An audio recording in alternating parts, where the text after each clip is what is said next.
이렇게 해서 눌러야 깨지는 정도가 돼요. 보면은 이가 어때요? 평평하잖아요. 너무 마모가 심한 거죠. 평평하게. 치아가 이렇게 굴곡이 있어야 되거든요. 안에 상아질이 다 노출 정도로 다 마모가 심하고, 아래턱도 보세요. 동물에 비유하면 좀 그런데, 동물원 가서 낙타나 이 만류들 보면은 애들이 이렇게 갈면서 건초 씹잖아요. 그런 것처럼 마모가 되어 있는 거죠. 제가 뭘 해드릴 수 있을까요? 다 씌워야 되거든요, 사실. 근데 이렇게 마모된 것 때문에 다 크라운 치료를 하고 싶진 않아요, 저는. 그러니까 견과류를 먹지 말라는 거냐? 영양소도 있고 식감도 좋고 드셔야 되는데 딱 깨먹지 말고 방법이 있어요. 견과류 고소한 맛도 있는데 나이 들면서 이 식감에 빠져드는 것 같아요. 그 딱 씹었을 때 한번 딱 소리 나는 그 쾌감, 그 다음에 이게 동양 사람들의 특징이기도 한데, 우리 서양 사람들은 캐스터네츠처럼 이렇게 씹는다고 그러거든요. 동양 사람들, 그 중에서도 한국 사람 맷돌처럼 갈아 먹어요.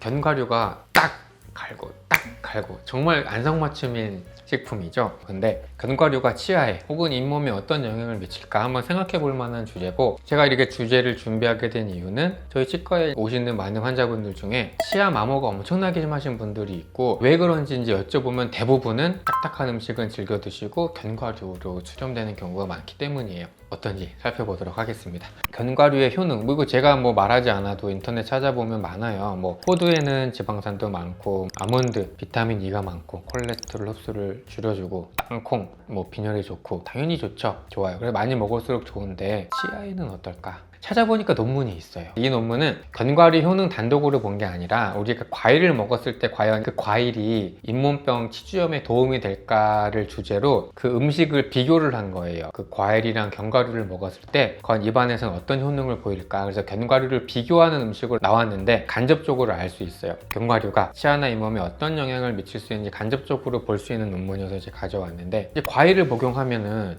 치주낭 깊이가 감소를 하더라. 잇몸 염증이 감소하나 보네? 네, 특이한 거는 견과류를 복용하니까 치주낭 깊이가 증가해. 이거 말도 안 되죠. 치주낭이라고 하는 건 한마디로 염증 주머니인데, 몸에 좋으라고 먹었던 이 견과류를 먹으니까 먹은 그룹에서 치주낭 깊이가 증가를 했대요. 근데 여기에 대해서는 이제 저자들이 조금 조심스러운 입장을 표시를 하더라고요. 모든 그 견과류를 먹은 실험군에서 치주낭 깊이가 증가한 게 아니라 치주낭 깊이가 4mm 이상 증가한 수가 적었기 때문에 연구 결과는 신중하게 해석을 해야 된다고 해서, 이거에 대해서는 이게 견과류 때문이다라고 결과를 내고 있지는 않아요. 근데 제가 추측을 해보기에는, 견과류 잘 드셔보시는 분들은 알겠지만 잇몸 사이에 엄청 끼거든요. 치아 사이사이에. 그래서 일시적으로 깊어지지 않았을까, 그런 생각을 하고 있습니다. 그 다음에 이제 염증 수치를 측정을 했죠. 이 CRP가 대표적인 염증 수치고, 인터루킨 6나 인터루킨 1 베타, 그 다음에 TNF 알파는 우리 몸의 염증 대사 관련되는 어떤 사이토카인들인데, 견과류를 섭취했더니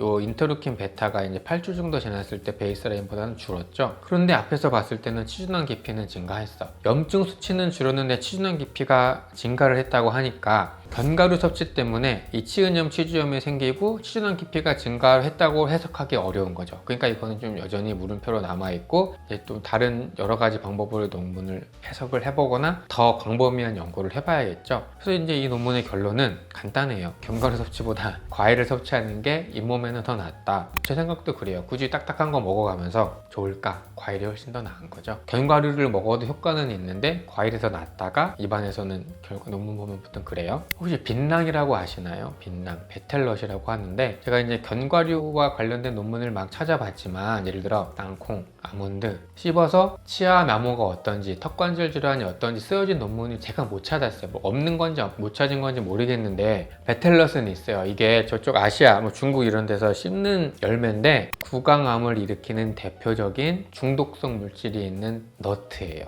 이거랑 관련해서는 치아 마모, 턱관절과 관련된 논문이 있어서 우리가 즐겨 먹는 견과류랑 좀 비교할 만해서 제가 소개를 해드릴 건데, 볼게요. 빛낭나무 열매의 과육과 단단한 씨앗을 씹는 식습관을 살펴봄으로써 견과류가 치아에 미치는 영향을 간접적으로 알 수 있는 거죠. 물론 이 빛낭의 강도가 뒤에서 제가 보여드리겠지만 훨씬 더 높아요. 다만 강도가 100인 친구를 한 번 씹는 거랑 강도가 뭐 한 10인 정도를 10번 씹는 거랑 우리 대충 상상은 할 수 있잖아요. 그러니까 한번 보세요. 빛낭 섭취랑 치아 마모랑은 통계적으로 굉장히 유의미한 상관관계가 나타났어요. 오버럴 TMD, 그러니까 빛낭 섭취 빈도랑 턱관절 질환이 있는 것도 통계적으로 유의하다. 그러니까 빛낭을 섭취할수록 치아 마모도 더 크고 빛낭을 섭취할수록 턱관절 질환도 생기더라. 통계학적으로 유의하다는 거죠. 여기 계속 보면은 빛낭 복용, 턱관절 장애랑 유의미한 상관관계가 통계적으로 빛낭 섭취 빈도가 증가할수록 턱관절 장애는 더 유의미한 상관관계를 나타내더라. 빛낭을 복용하면 치아 마모도 심각해지고 턱관절 질환도 심각해지는 거죠. 야 임마, 그러면 빛낭이랑 과연 아몬드 땅콩이랑 비교할 만하냐 찾아봤어요. 빛낭의 압축 강도가 이 정도 되고 아몬드가 가장 비교할 만하죠. 어떤 거를 주로 많이 드시나요? 저는 제일 좋아하는 건 피스타치오 아몬드인데 피스타치오 껍질이 한 10 정도 된대요. 그러니까 여기 보시면은 이렇게 견과류 넣어서 팔잖아요.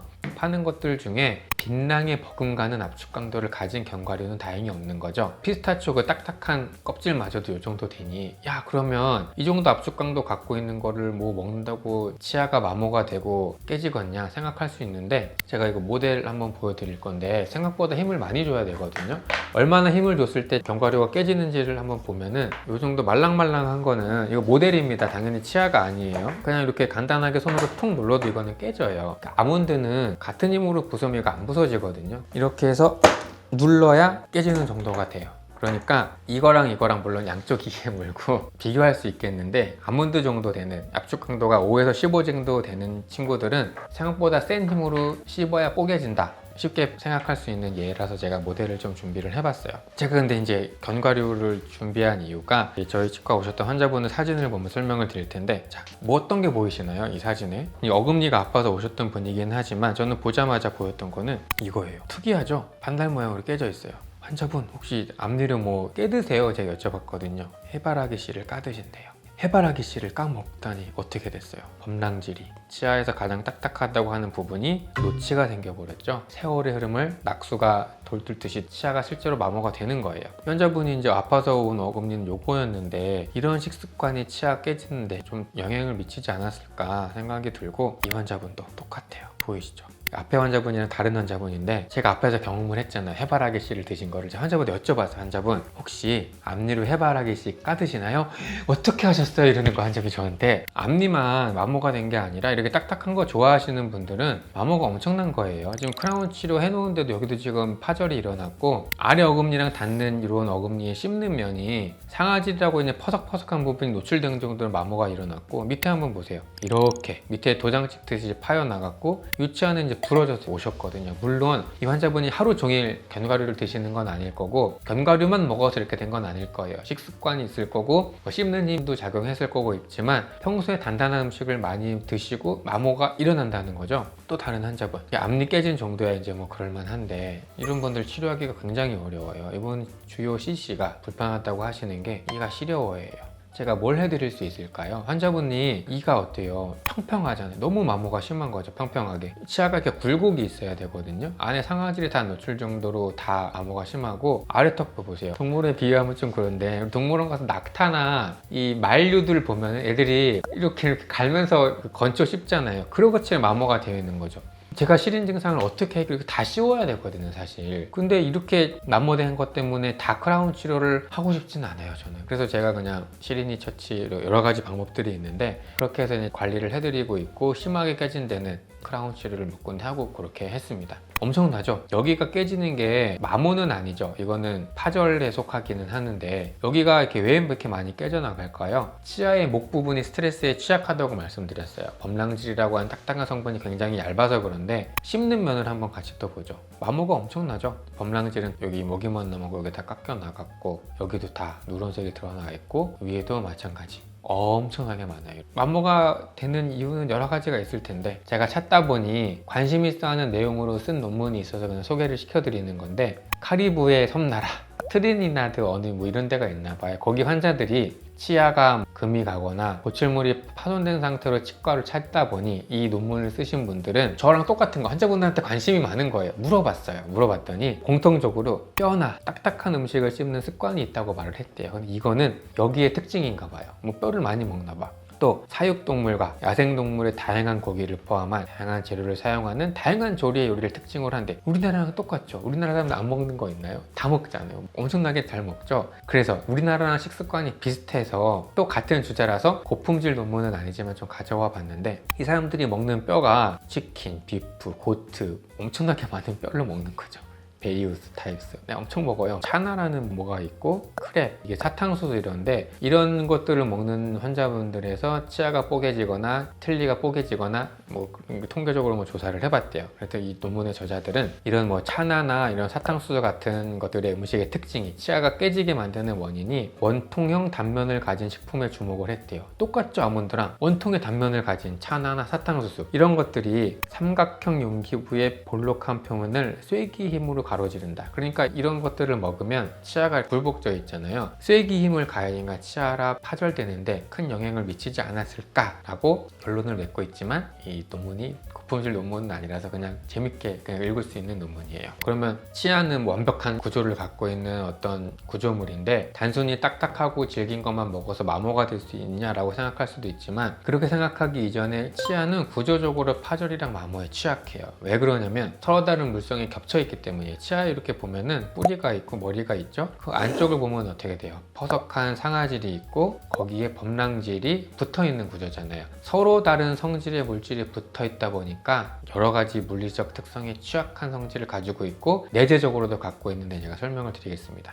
에나멜 터프트라는 용어가 있어요. 범랑질 다발이라고 하는데 치아의 구조 여기 범랑질 에나멜이 있고 덴틴이 있고 에나멜과 덴틴 사이 여기를 이렇게 확대해서 보면 에나멜 터프트라고 뭔가 이렇게 실지렁이 같은 구조적인 게 있더라. 이 범랑질 다발이라고 하는데 조직학적으로 에나멜과 범랑질이 접합부에서 발견되는 저광화 구조예요. 그러니까 미네랄이 조금 덜 꼈다는 말인 거죠. 상식적으로 생각하기에 범랑질은 칼슘인 뭐 여러 가지 구성 성분들이 미네랄라이제이션 광화되어 있는데 저광화되어 있으면 어떻게 하겠어요? 구조적으로 약한 거예요. 주변 범랑질에 비해서 무기질 함량이 낮은 거죠. 관련된 논문들을 보면 특정 조건에서 파절이 기시되는 부위일 수 있다고 표현을 해요. 에나멜 터프트가. 이것도 실험 논문인데 보면 여기가 에나멜이고 덴틴 치아 상아질인데 요게 이제 에나멜 터프트거든요. 치아에 압력을 가했어. 그래서 이제 그 크랙이라고 하죠. 금 가는 게 어느 방향일까 한번 보니까 생각하기에 이게 내 치아예요. 탕탕탕탕 해서 깨지는 게 바깥에서 힘이 가해지니까 바깥에서부터 안쪽으로 깨진다고 생각할 수 있죠. 물론 실제로 그렇게 될 수도 있지만 실험을 해보니까 에나멜 터프트가 어디 쪽에 있어요? 범랑질과 상아질 안쪽에, 상아질 쪽에 더 가깝단 말이죠. 이 크랙이 기시되는 게 안쪽에서부터 바깥쪽으로 된다고요.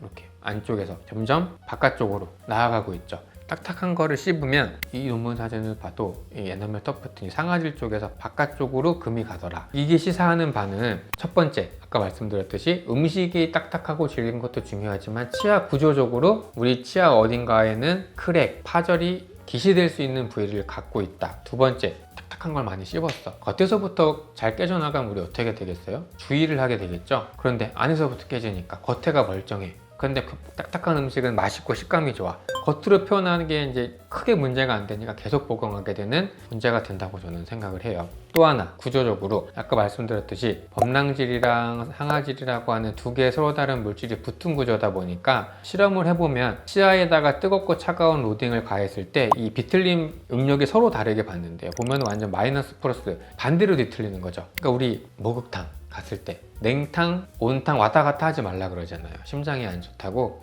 치아도 똑같아요. 차고 뜨거운 응력에 서로 다른 방향으로 응력을 받고 이 말은 치아 자체가 구조적으로 불리한 구조를 갖고 있다라고 설명을 드리고 싶어서 이 논문을 가져왔어요. 그러니까 첫 번째, 치아가 마모되거나 깨질 수 있는 거는 음식 자체의 특징이 있을 수도 있고 치아가 구조적으로 불리한 구조를 가지고 있으니까 어떻게 해야 돼 임마? 어떻게 해야 돼? 견과류를 먹지 말라는 거냐? 영양소도 있고 식감도 좋고 드셔야 되는데 딱 깨먹지 말고 방법이 있어요. 이거예요. 슬라이스 형태로 팔아요. 제가 이걸 어떻게 알게 됐냐면 제가 이제 점심을 저도 이제 건강해지려고 샐러드를 이 냉면 그릇에 받아서 먹거든요. 샐러드가 오는데 저는 너무 싫은데 안에 견과류가 들어있어요. 잘게 썰어져 있더라고요. 이게 이해 잘 껴요. 그래서 전 너무 싫은데 그래서 건강해지려 먹는데 아무튼 이 견과류를 드시려거들랑 잘려진 것도 팔고 파쇄된 것도 팔더라고요. 이렇게 드셨으면 좋겠어요. 왜? 몸에도 좋고 치아 만보도 안 일어나게. 딱딱한 식감도 좋고 그 치아에 오물조물하는 그게 그게 너무 좋아서 계속 먹게 되는데, 특히 우리 왜 명동 이런 데 가면은 허니버터 아몬드, 와사비 맛 아몬드